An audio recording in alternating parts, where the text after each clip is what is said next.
চলো এবারে আমরা পৌঁছে গেছি ব্লগের নেক্সট পার্টে। কোথায় যাচ্ছি আমরা বলো তো? আমরা যাচ্ছি স্প্ল্যানেডে। বিকেলবেলাতে খাওয়া দাওয়া করে একটু রেস্ট নিয়ে বেরিয়ে গিয়েছিলাম। আর ওই যে দেখো আমাদের সঙ্গে কোম্পানি দিয়েছিল মাসিমণি, অ্যান্ড মাসিমণিকে সঙ্গে নিয়ে যেতে সত্যি ভালো লাগে, ভীষণ ইন্টারেস্টিং ব্যাপারটা। আর আমরা এখন পৌঁছে গেছি মেট্রো স্টেশনে। তো দমদম থেকে আমরা মেট্রো ধরেছিলাম। মেট্রো স্টেশনে নর্মালি অনেকটা ক্রাউড থাকে, কিন্তু সেদিন সানডে বললে এতটাই ক্রাউড ছিল যেই ব্যাপারটা আমাদের মানে এক্সপেকটেশনের বাইরে মানে আমাদের হয়। বেসিক্যালি আমরা তো আর সেরম জায়গায় ঘুরি না সব সময়তে বা দেখিও না, কিন্তু এতটা ক্রাউড দেখে আমরা নিজেরাই বুঝতে পারি না যে কোথায় কী করব। এনিওয়েজ এবার মেট্রো স্টেশনে তোমাদের বলছি, আগে যেরকম কয়েন ছিল ওই ব্যাপারটা এখন আর নেই। এখন স্ক্যানারের সাহায্যে সেই গেট পাস করতে হয়। আর আমরা অলমোস্ট পৌঁছে গেছি, এখন যাচ্ছি মেট্রো স্টেশনে। মেট্রোতে এতটাই ভিড় ছিল। তো লেটস সি হোয়াট হ্যাপেন্ড। আমাকে করতো আমি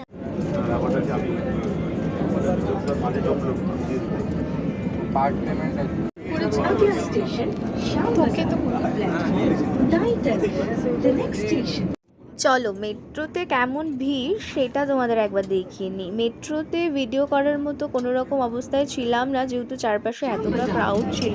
আর হ্যাঁ, আমরা সেই ব্যাপারটাকে একসেপ্ট করতে পারি, কিন্তু মা বাবারা আসলে না সেই ব্যাপারটা আরও অনেকটা বেশি খারাপ হয়ে যায় ওদের জন্য, কারণ এতটা ক্রাউড তো ওরা ধকল কিছুই সহ্য করতে পারে না।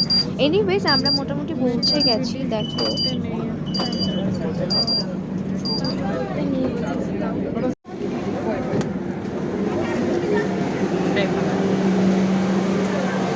এইবার করলাম। হ্যাঁ, এখন আগুনের গোলা।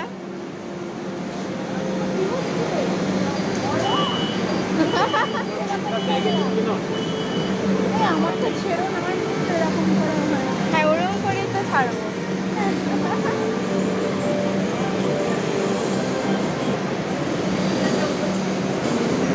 ও কি বানায়? ও বানায় আমি।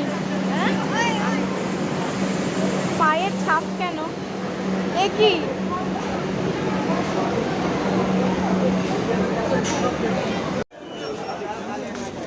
আর এই তো আমরা স্প্ল্যানেডে পৌঁছেও গেছি। স্প্ল্যানেডে পৌঁছে হাজারো জিনিসপত্র কেনার মতো টেন্ডেন্সি নিয়ে যাই আমরা, কিন্তু ওখানে অনেকটা সস্তাতে জিনিসপত্র পাওয়া যায় ঠিকই আছে, কিন্তু অনেকটা দূর জন্য অতটা ক্যারি করে আনাটা সব সময় আমাদের জন্য পসিবল হয় না, তো সব কিছু কেনা হয়ে ওঠে না। কিন্তু এখানে এতটাই সস্তা যে সব কিছুই আমাদের মনে হয় যেন আলিপুরদুয়ার থেকে অনেকটা সস্তায় সেই জায়গাগুলোতে আমরা পাই। তো এনিওয়েজ অনেকটা টায়ার্ড ছিলাম, তো এবার লেমন জুস একটু নিচ্ছিলাম। সেখানকার লেমন জুসটা হচ্ছে রাস্তায় ঘরে ঘরে একটা জিনিস। আর এই দেখো এখন মৈনাকদাও আমাদের সাথে জয়েন করে গেছে।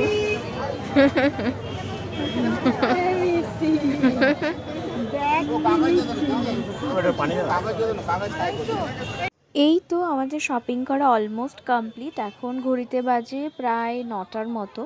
আমরা এবার বাসের জন্য অপেক্ষা করছিলাম। শিয়ালদাতে এবার বাসে করে যাব, সেখান থেকে ট্রেনে করে বাড়ি যাব। তো অনেকটা পথ হেঁটে এসে এখন সবাই অলমোস্ট ক্লান্ত হয়ে গেছে, তো বাসে উঠেও গেছি। বাস আমরা পেয়ে গেছি, এই তো সামনে বাস। চলো এবারে বাস থেকে নেমে এবারে আমরা কোন জায়গা থেকে কোন জায়গা দিয়ে স্টেশন ঢুকছিলাম কিছুই তো আগামাথা বুঝতে পারছিলাম না। যাই হোক, বাস থেকে নেমে এবারে আমরা স্টেশনের পথে যাচ্ছিলাম। তো তখন আবার গলা অনেকটা শুকিয়ে এসেছিলো জন্য আমরা লাস্সির ঘরে ঢুকলাম। দিদিভাইয়ের পায়ে অসম্য ব্যথা লেগেছিল, সেইটাই আমরা একটু বুঝলাম। আর এইবার মাত্র 2 টাকা বেশি, তাই বলছি এদিক ওদিক না দেখে সোজা এখানে আসুন। নিজের মূল্যবান সময় বাঁচিয়ে টিকিট নিয়ে যান, চাইলেই সমস্ত স্টেশনের টিকিট পেয়ে যাবেন। তাড়াতাড়ি আসুন, না হলে তো ট্রেনটা মিস হয়ে যাবে। দাদা ভাই, লম্বা লাইনে দাঁড়িয়ে তারপর ঘুরতে আবার ট্রেন ধরবার চেয়ে মাত্র 2 টাকা বেশি দিয়ে সুবিধাজনকভাবে টিকিট কেনা ভালো। দেখো ওদিকে যেটা চলছিল সেটা হচ্ছে মাসিকে কনভিন্স করা হচ্ছিল লাস্সি খাওয়ার জন্য, তো মাসিতে কিছুতেই খেলো না। আমরা লাস্সি খেয়ে আবার হাঁটা পথে এগিয়ে যাচ্ছি স্টেশনের দিকে, কারণ আমাদের খুব তাড়াতাড়ি ট্রেন ধরতে হবে। বাড়ি ফিরতে ফিরতে প্রায় 1 ঘন্টা লেগে যাবে। তো পৌঁছেও গেছি স্টেশনে।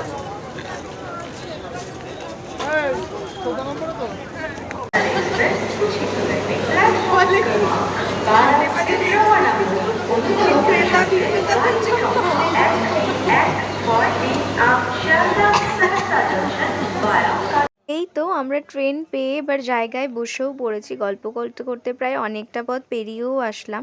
বেশ ভালো লাগলো, এনজয় করলাম দিনটা। অনেকটা মৈনাকদা, মাসি এরা থাকলে সত্যি দিনটা অন্যরকম কাটে আমাদের। যাই হোক, এবারে কিনেছিলাম কিছু জিনিসপত্র, সেগুলোই দেখানো হচ্ছে।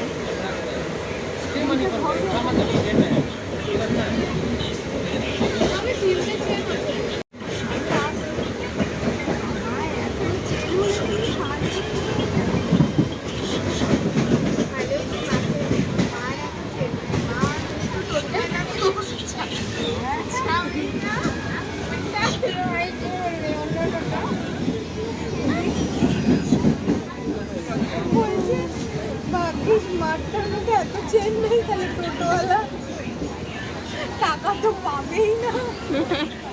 আরেকটা ভাড়া মেরে এসেও মা দেখে মা চেন খুলে দিচ্ছে, কোনটার মধ্যে টাকা রেখেছে। হ্যাঁ, আমার মা পয়সা বার করতে আসি, তো বার করতে বলেছে। এটা খুশি, ওটা সব বলেছে একটা কথা। আমি তো অন করতে যাচ্ছিলাম মাত্র।